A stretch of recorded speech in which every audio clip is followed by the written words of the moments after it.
Good morning. Look at you guys. Dave, there are more people here than I thought there were. Look at this. You guys are dedicated. We didn't know what to expect. You know, it's New Year's Day, and some of you might have gone to bed late last night. Some of you might have enjoyed last night.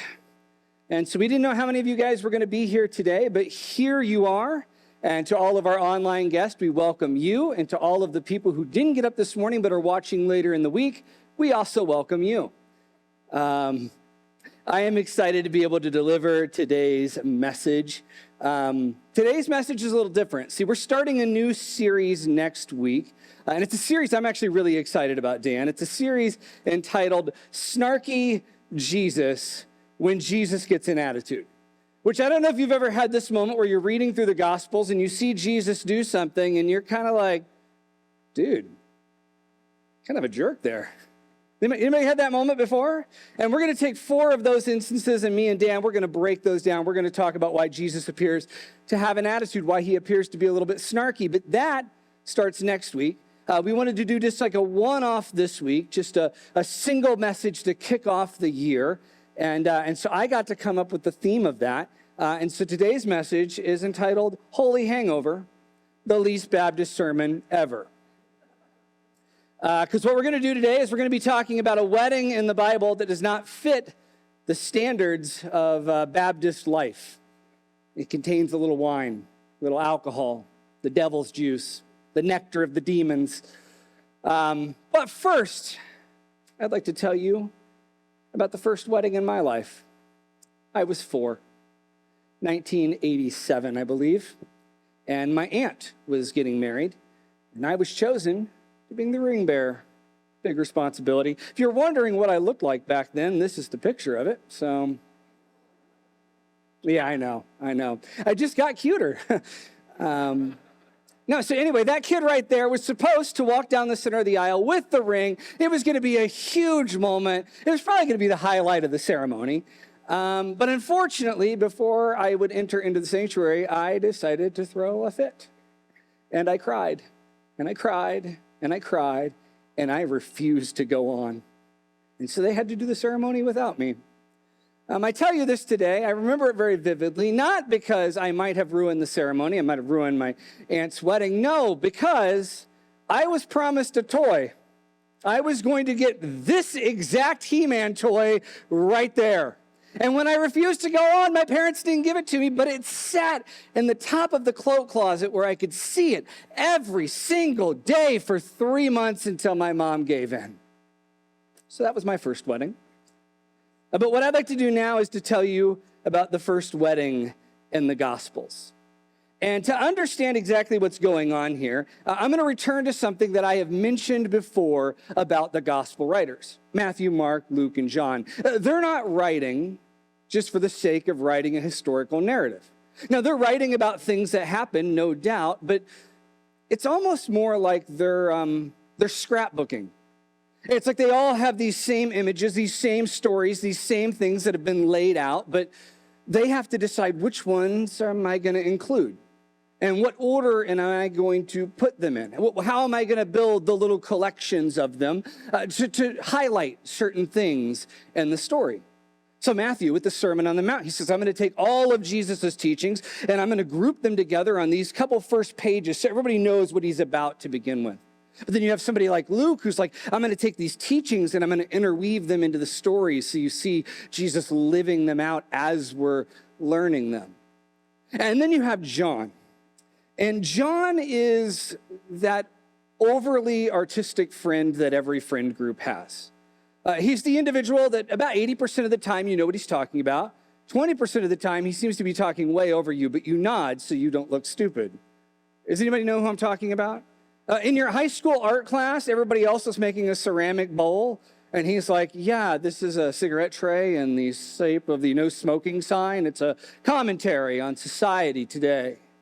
Do you know that kid? That's John. John is always doing something a little bit extra, a little bit more as he's scrapbooking the story of Jesus, as he's putting together his gospel. And in fact, when it comes to the miracles, which we're going to read the first of today, he includes 7. He calls them 7 signs. Now, obviously, Jesus did more than that. We've seen them throughout the other Gospels, but John says, I'm going to include 7 of them because each of them are going to prove a certain point. There's 7 times in his Gospel that Jesus uses an I am statement. See, John he's doing this intentionally. And what I love is how he starts this out. At the end of John 1, we read this verse here. And then he said, I tell you the truth, you will see heaven open and the angels of God going up and down on the Son of Man, the one who is the stairway between heaven and earth. So he sets up this huge thing, like you're going to see heaven and earth connected through Jesus. You're going to see incredible things happen. He's alluding to these miracles, these signs. And knowing the story, we might think that the next thing that we're going to read is Jesus making a blind man see, or making a lame man walk, or bringing back somebody from the dead, some epic, huge story. But what do we read about? A wedding. And Jesus performing a miracle to keep the party going. It feels a little odd, like there's this huge statement, and then this miracle feels so normal, down to earth. The context of it feels everyday like. And there's an author who in the 50s was writing about the Gospels, and he has this great line. He says, the Gospels domesticate God. They bring God right into the home circle and the ordinary things of life. What I think John is doing is telling us that yes, we have this big Savior, this big God, but he's involved in the everyday things like a wedding. And so today what we're going to do is we're going to take a little time to look at that wedding, to look at that first miracle, that first sign, and then ask what it might do for us, how it might apply to our lives. And so as I researched this story, Dan, have you ever had those where you're just like little detail after little detail, and you're like, yes, this is, that comes to life. This is one of those. I don't know why I'm telling you this right now, but I'm very excited about this story. So we begin in John 2, verses 1. It says, the next day there was a wedding celebration in the village of Cana in Galilee.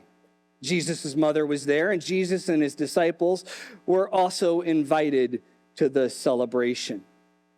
So we get the setting of a wedding. It's in a smaller community. It's not a big village. I read one estimate that said there's probably about 50 to 100 people at this event here.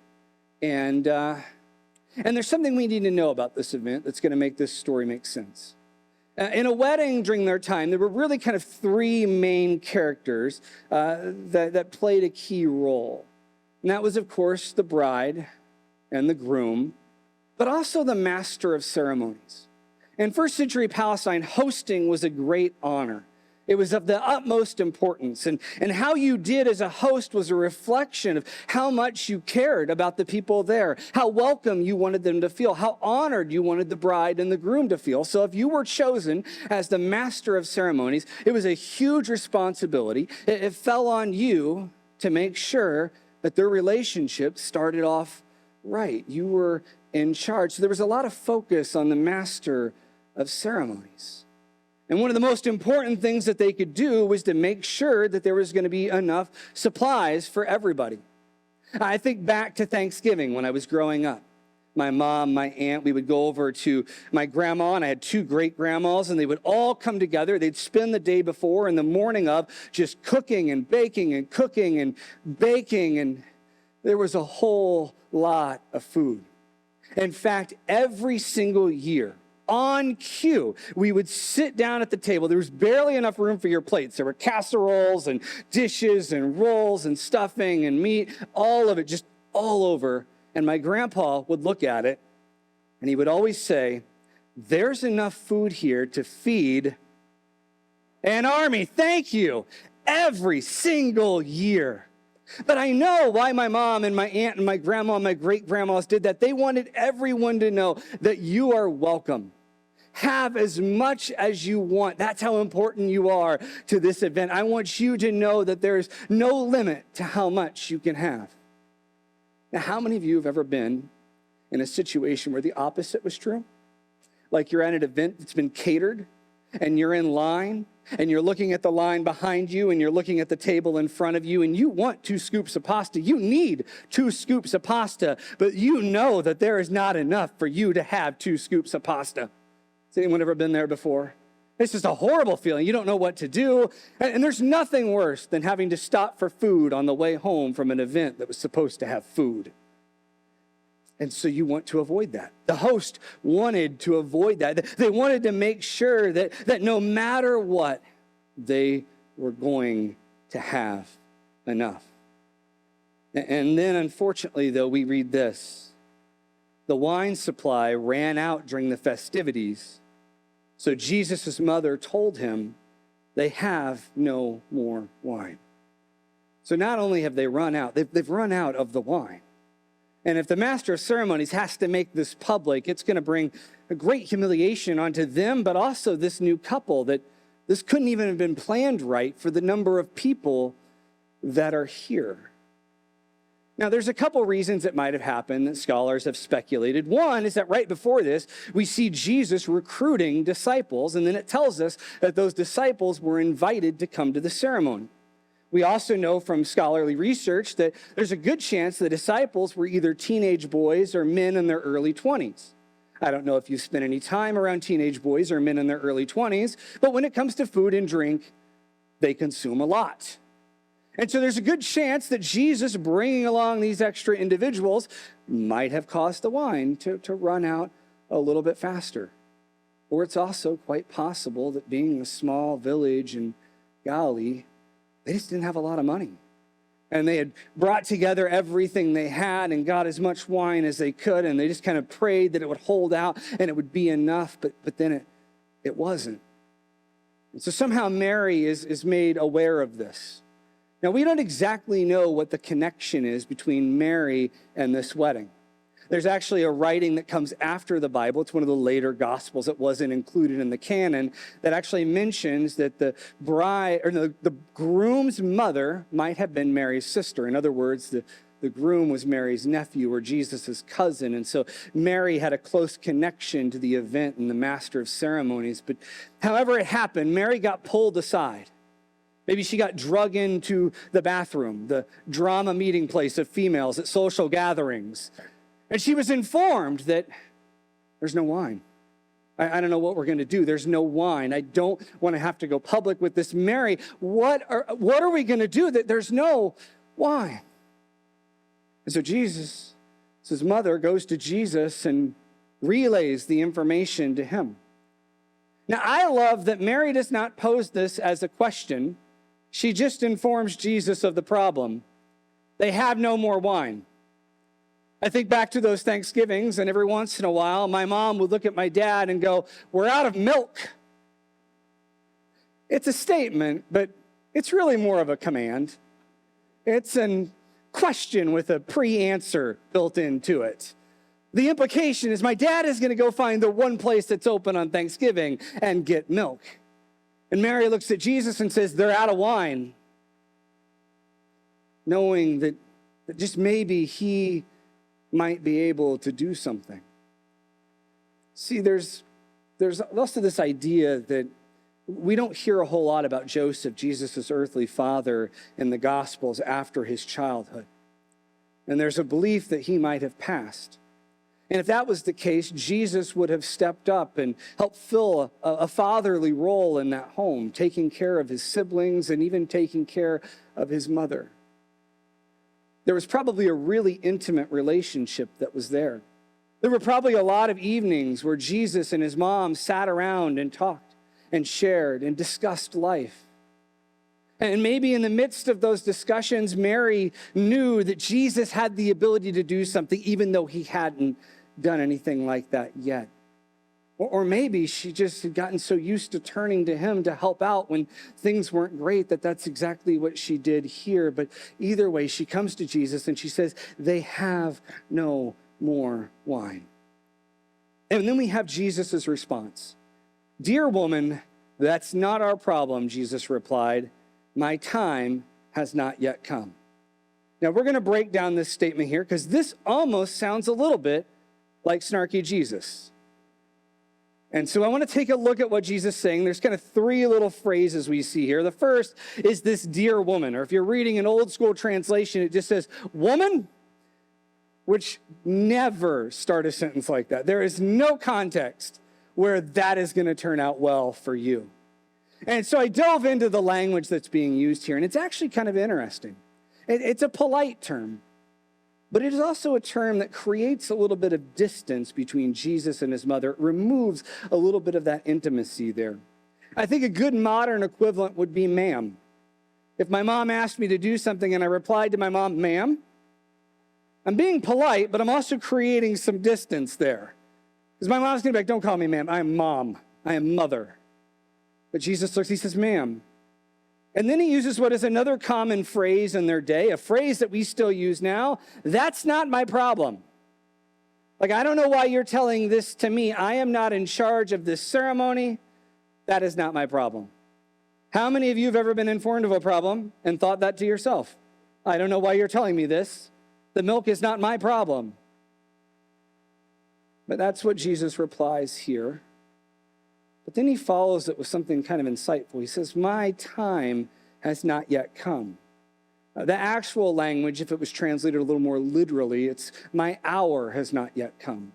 And Jesus uses that word hour to refer to, well, him going to the cross, being resurrected, offering new life. But there's a good chance that Jesus knows that if he were to take care of this problem, he's going to have to do it miraculously. Brown Derby is closed. Like, he is not going to be able to go and get enough wine to solve this problem. He is going to have to do it through supernatural means. And that's going to draw attention. And that attention will eventually lead to him going to the cross. We see that in the Gospel of Mark. Jesus is all the time performing these miracles. And then he's saying, hey, could you just keep this to yourself for a little while? And we think one of the reasons he's doing that is because he's trying to prolong the amount of time he has to continue to minister, because he knows as the word gets out, people are going to get upset, and they're going to get so upset it leads to the cross, and his time will then have come. And so he tells his mom, my time has not yet come. And I wonder what that moment was like, where Mary had approached Jesus with this problem, and then Jesus responds by distancing himself, expressing this is not my problem, and if I solve this problem, it's not going to be good for me. And then Mary just looking at him with the eyes that only a mother can have. Because then she says to the servants, do whatever he tells you. See, Mary does not have an affirmation from Jesus that he is indeed going to solve the problem. She is acting in faith here. She has no idea how he's going to do it, but she knows that it's Jesus. He's always been here for me, and he always will. See, Mary doesn't know the how, but she knows the who. And I think that's important for us, because sometimes we're going to ask God for something, and we're not going to know the how, but we're going to have to know the who, and we're going to have to act in faith. I was reading an interview where a friend of Martin Luther King Jr. was sitting down and talking to someone, and they were asking about his leadership qualities. And in that interview, she said that one of the things that he taught me is that you don't have to see the full staircase to take the first step. And we see that being demonstrated by Mary here. She doesn't know what Jesus is going to do, but she expresses this faith by telling the servants, whatever he needs, do it. I know he's going to take care of this. And then the next verse tells us, standing nearby, there were 6 stone water jugs used for Jewish ceremonial washing. Each could hold 20 to 30 gallons. And Jesus told the servants, fill the jars with water. And I think the NIV captures this a little bit better because it tells us just how full they filled them. It says, they filled them to the brim. It goes on, it says, when the jars had been filled, he said, now dip some out and take it to the master of the ceremony. So the servants followed his instructions. It says, so when the master of ceremonies tasted the water that was now wine, not knowing where it had come from, though of course the servants knew, he called the bridegroom over. A host always serves the best wine first, he said, and then when everyone has had a lot to drink, he brings out the less expensive wine. But you have kept the best until now. Now, this had to be really confusing for the groom, because like he said, the cultural norm was that you would serve the best first, and then when everybody couldn't tell a difference, you brought out the not best. In other words, you would start with this and end with this. You would start with this and end with this. So he was confused by why is the best coming last. And I think there's a little bit of a theological hint there that the best is yet to come, that God is not done. God is still moving, and there are still blessings to be had. But I want to dive in just a little bit further, because I think that there are a few details in this story that give us a clue to exactly why John is telling the story. As one commentary says, John has never wrote an insignificant detail. That all of these things that he's including in the scrapbook, he's including for a very particular reason. And you can't tell me that John, who doesn't even feel a need to mention whose wedding it is, feels a need to tell us the year, make, and model of the jars that were used. But that's exactly what he does. He tells us that standing nearby, there were 6 stone jars used for Jewish ceremonial washing, and each could hold 20 to 30 gallons. And I want to take a look at those 3 details and pull out what I think God is doing there, what John is telling us there. First is the number of jars. He tells us that there are 6. Now, John is also doing something over the first couple of chapters. He's actually paralleling his gospel, the beginning of it, with the beginning of the book of Genesis. Genesis begins in the beginning, and then John begins his gospel in the beginning.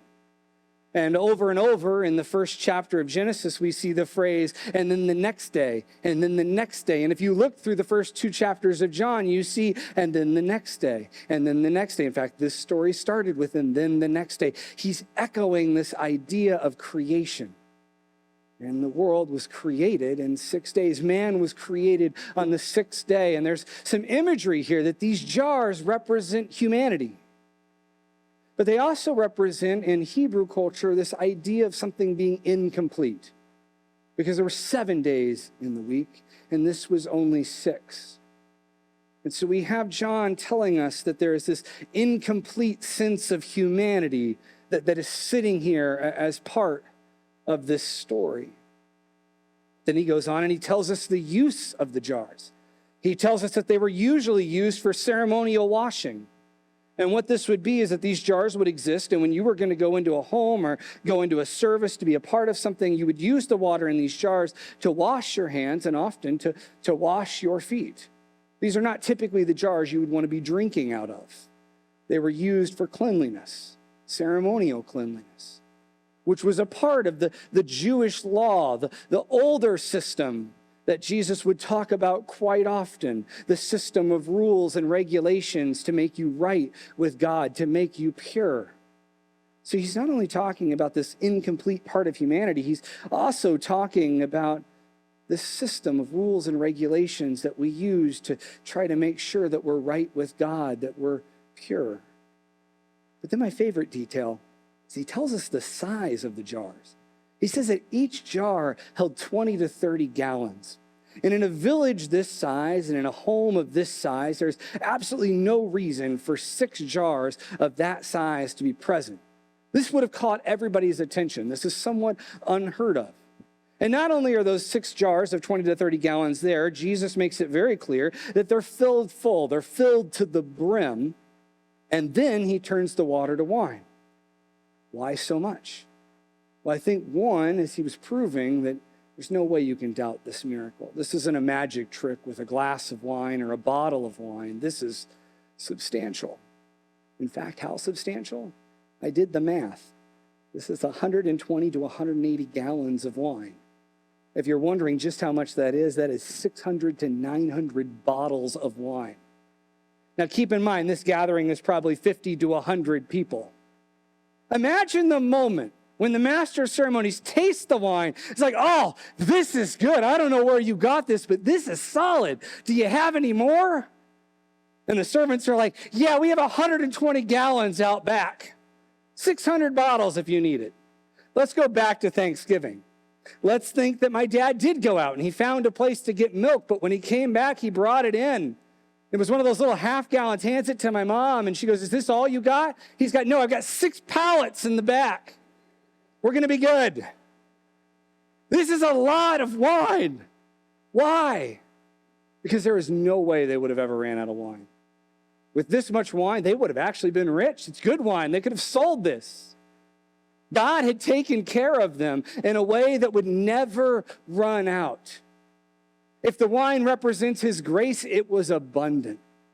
See, John is telling us that Jesus is making the incomplete complete, using the old to do something new, and that he will provide endlessly. And that brings me to the question that I want us to ask ourselves as we think about heading into the new year.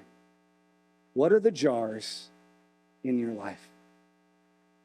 If you picked up one of the bulletins today, if you flip it over to the front where there's normally a sermon graphic, there's some clip art. Rarely do I use clip art, but you'll see that there are 6 jars there.